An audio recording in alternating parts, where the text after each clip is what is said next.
Alright, we are here with week 1 of the Ubers League that we are in. Um, Again in the PDA against Tad the guy. I know that he also makes content. I'm not sure if he's doing it for this league, but I mean, if he is, you may as well go check him out as well. But um, yeah, let's just get into it. And but before, I will just give a quick rundown on the matchup and tell you what I am bringing and why. So this is the matchup that we have. He obviously has some very scary threats, such such as like Zamazenta, Rayquaza, his Terra Ogapon can be really scary offensively into our team. Um, Now, the thing with Zamazenta and Rayquaza is, at least if they set up, we do have Ditto to cover for that, but there is actually a mechanic which some of you may not know, is that if Ogapon is Terran, Ditto can't actually copy it, so that can be a bit of a problem, but you know, in the end I did still decide on bringing it just with the choice scarf obviously to revenge a setup Zamazenta because it'll get another defense boost on top of copying the one that Zamazenta already has because it reactivates its ability and can stop Rayquaza from sweeping our team, though as I'll discuss in a minute, it could be a problem if it is also scarfed. Now Iron Tread I think is just good utility in general against our team. Can set up hazards, get out spin, and also potentially try and take on Kyurem-white, though I'm not really sure how well it'll be able to do that, especially since it doesn't exactly have the greatest the death stat. Sicilian Samurai can potentially be scary if it's a choice scarf or something, but it's not like incredibly oppressive into our team, but if it's able to get up say 3 layers of spikes into our team, then maybe it can start putting some real damage.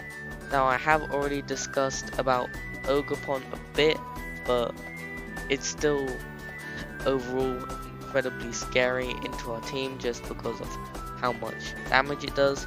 With low kick, it is 120 power into both Kyurem and Zamazenta. Yeah, that's what Ogapon does. Scaladurge could potentially come. I think it's, if you were to bring it, it is kind of a incredible Zamazenta check, but I don't exactly think that Zamazenta is incredible here because of their Zamazenta, which has the freedom to run any item, is also faster, and their Hitsune Samurai with Sacred Sword can be able to get past our defense boost with Sacred Sword. Overquill, we don't really have a good ground type on our team. We do have Trapinch, but does that really count? Can be quite scary. My Spirit seems okay, but you know, with Meowscarada's knockoff and potential Terra Ghost, Terra Blast from our Dragapult, I don't really see it. Same for Tauros and Kamala. I don't really think they have a niche. So I personally think that they will bring their top 5 plus Overquill, but could potentially bring our Scaradurge. Now to counteract that, we have Choice Specs Dragapult just because it can break through their team really well, especially Zamazenta, Rayquaza, and Samurai. It doesn't really have great resist, and it ignores Zamazenta's defense boost from Dauntless Shield.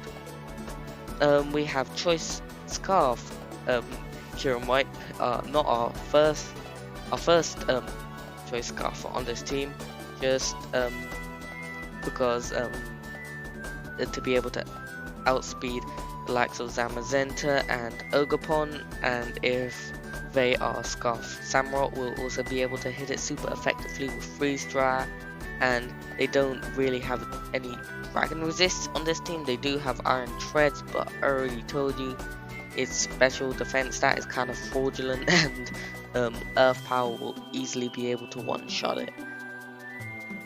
And yeah, I guess that's it for Kyurem. We also have Meowscarada to threaten their Hisuian Samurott or their Ogerpon after it's terrored, which ideally we would like to force with some of our mons. It has heavy duty boots, so it can guarantee take 2 Terra Water Ivy Cudgels and be able to break back with a super effective Flower Trick that can just one-shot them.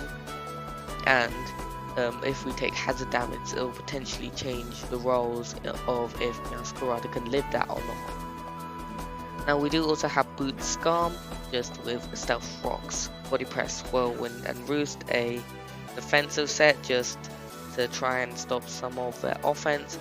Of course with Heavy Duty Boots and Sturdy if they say have an incredibly set up threat, which I say their Ogerpon, which Ditto is unable to copy, will be able to live one hit with Sturdy, and because we have Heavy Duty Boots, it will not be broken by any hazards and whirlwind them out and potentially keep our game alive.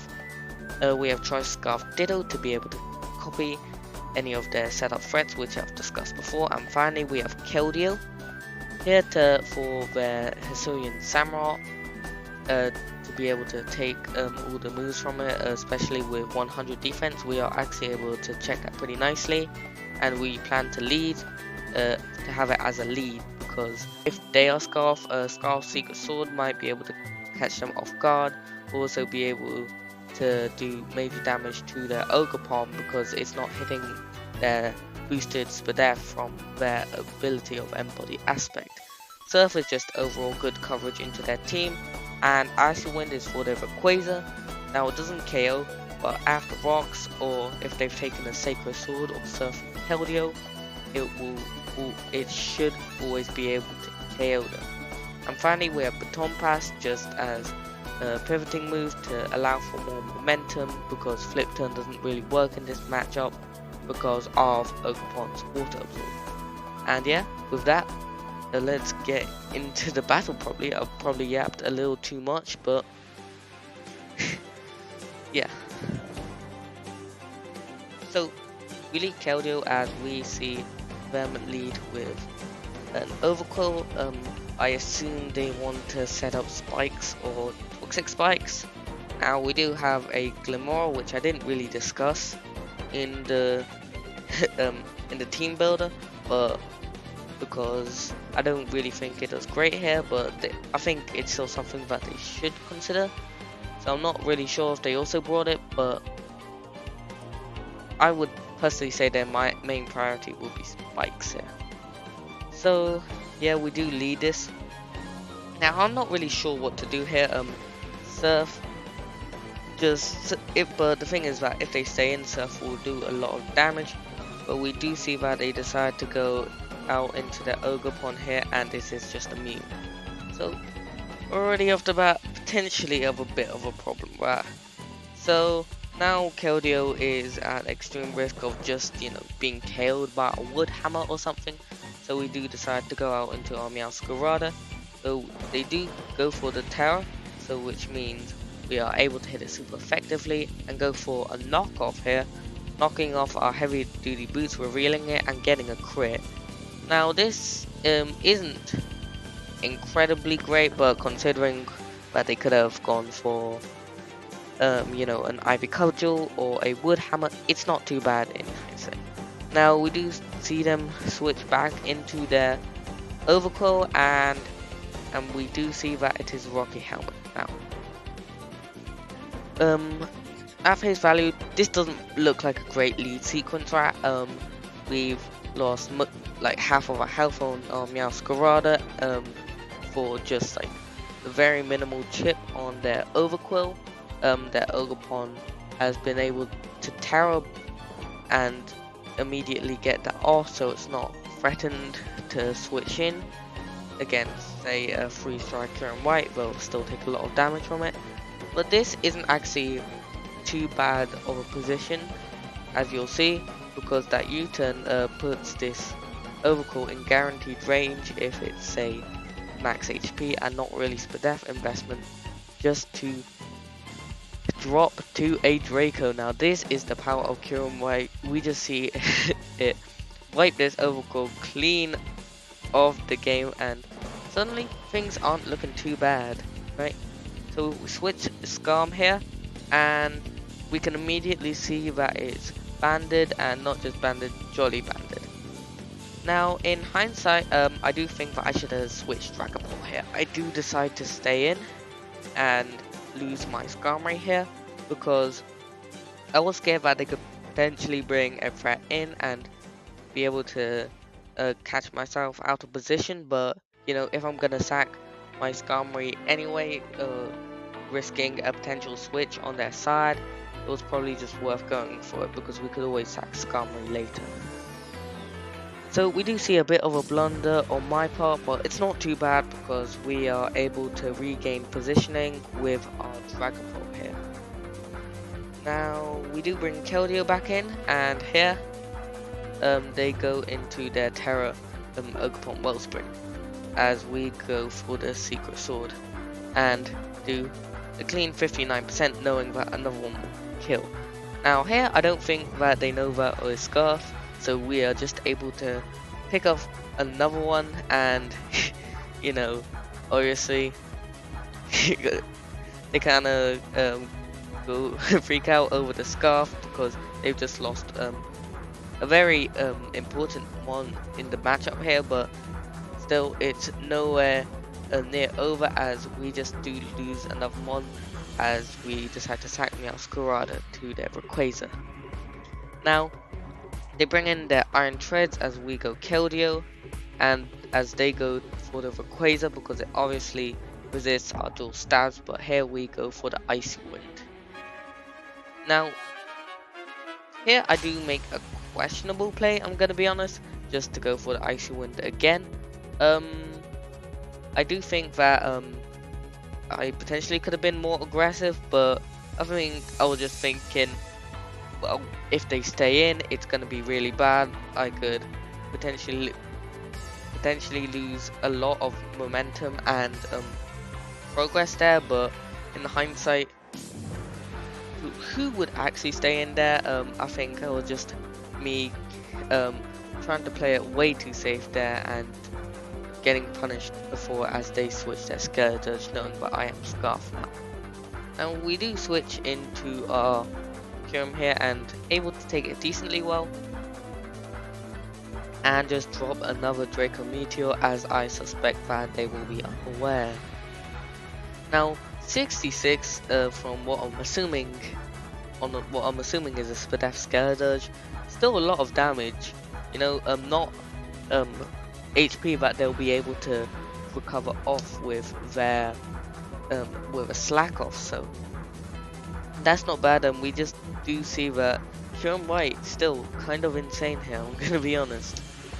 Now they switch Iron Treads as we do go for another Draco Meteor, and we actually get a nice crit here, doing 44%. But you know, as we go back into Keldeo on a knockoff, and funnily enough we do get our justified boost, but that's not really the point as we're just able to pick off this Scourge with a Surf.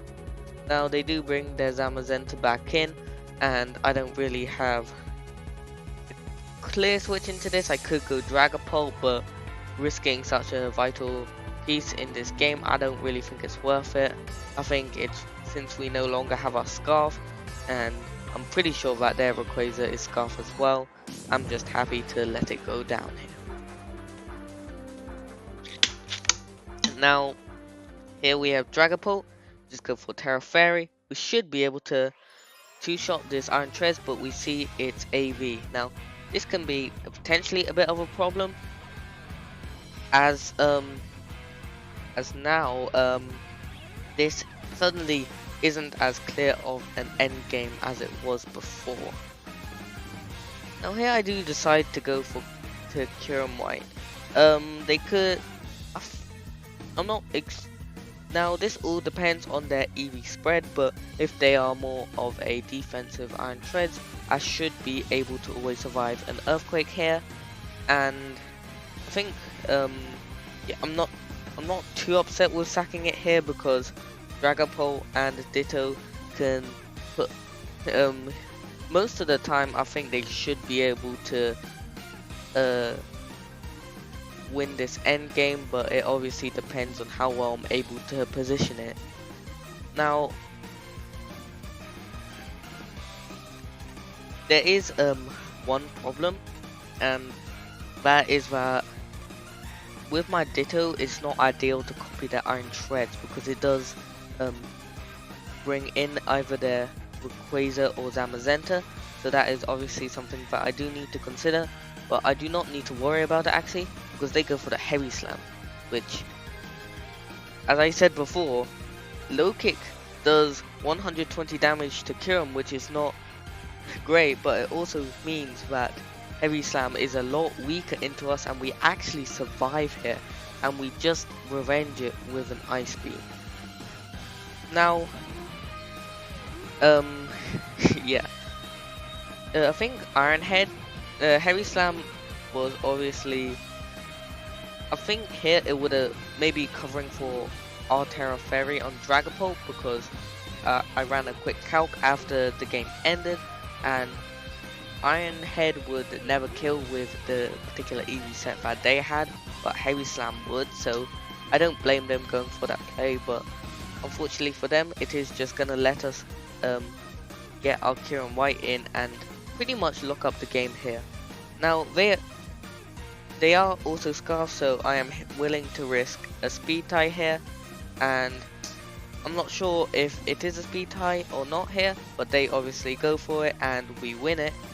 So yeah, it is just it's just over here as we lose our Kyurem, and Dragapult is just able to close it out with a Fairy Terra Blast.